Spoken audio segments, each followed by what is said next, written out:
So do you remember when we did drinks for the Kentucky Derby? I do, yes. And there's 2, and there's actually 3 races, the Belmont 6. Well, we're not doing that, but we are making a Belmont cocktail, so we'll tell you all about that. Stay tuned. Hey, what's up everyone? This is Eddie from Average Joe Drinks. And I'm Vince, and we're here to make drinks suitable for the average Joe. Just like my dad intended when he spent the bulk of his life collecting drink recipes, we're here to share some with you now. That's right, so sit back, enjoy, and please try this at home. All right, Vince, you are better than me because you're actually getting recipes from your dad's book, like we talk about. Sometimes I tend to vary off just because I don't I've been editing. concentrate very well. So as I edit, I take a look at some of these. I'm like, oh, I got to try that one. Nice, that's awesome. What do you got? So I've got a drink called the Belmont Cocktail. Now you remember in the introduction we talked about the Kentucky Derby and stuff. We've done the mint julep. We did the lily blush. Blush lily, yeah. Yeah.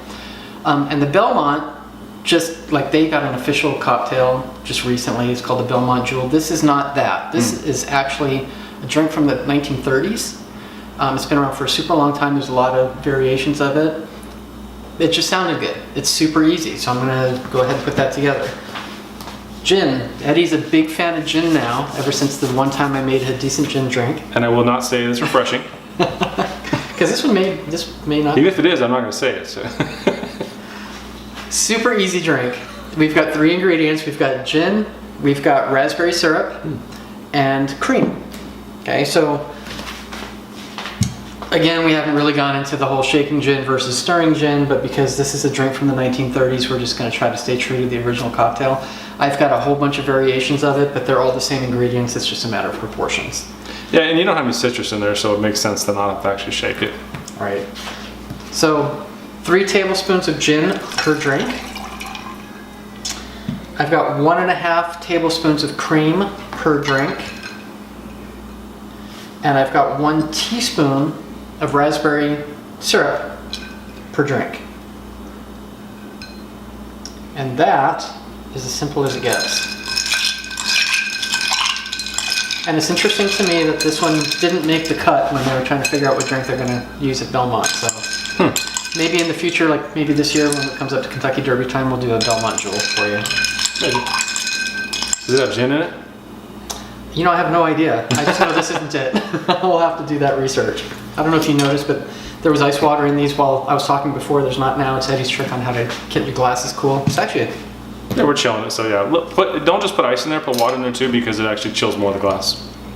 We're chilling it. Chilling, like a villain.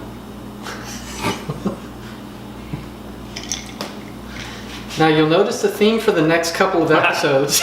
We have very secure in our manhood. Fairly feminine looking drinks, sounding drinks. You said fairly. That's a pretty color though. I can say that. And that's it. I mean, that's a Belmont cocktail. Very simple to make. If you like raspberries, I mean, you can garnish with a raspberry. I think that one's refreshing. No, it's not. This one's not refreshing. I can smell the gin. A little bit of raspberry. There's a lot of gin in there. You can taste the gin. So if you wanted to put a little bit less, I've seen versions of this where it's equal parts gin, raspberry syrup, and cream. Yeah, I mean, if you like gin, yeah, that I could see how that'd be tasty. I don't care for gin, so I don't care for the drink. But it's made well. It's not bad. Yeah, it is really made well. Not. And if I'm starting to like gin, and I think a good gin makes all the difference in the world. But that's it. That is the Belmont cocktail. Nice. So, if you like what you saw today, we'd ask you to do a few things. You're on YouTube, please give the video a like. Subscribe if you have not. Make sure you share our videos. We want to get this out to as many people as possible. Yes. We have a blog at AverageJoeDrinks.com. We're on Facebook, Average Joe Drinks.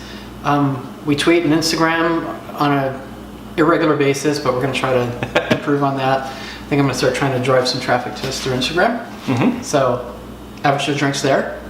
Please drink responsibly. Please. And thanks for watching. Thanks for watching.